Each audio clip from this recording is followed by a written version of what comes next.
Hey everyone. We just wanted to make sure that you're aware of the new office hours link that you have.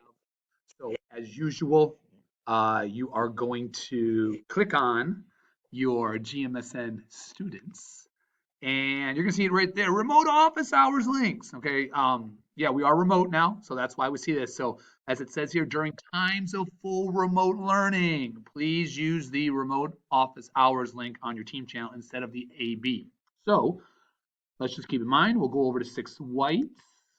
And there it is, sixth grade remote office hours. Now, the AB, it's up there still, all right? So it'll be there. It hasn't gone anywhere. But again, don't use that one. It's not going to get you to where you're trying to be. Sixth grade remote office hours. And then just simply click on the teacher's name that you want to talk to. All right, voila, there you go. There's office hours.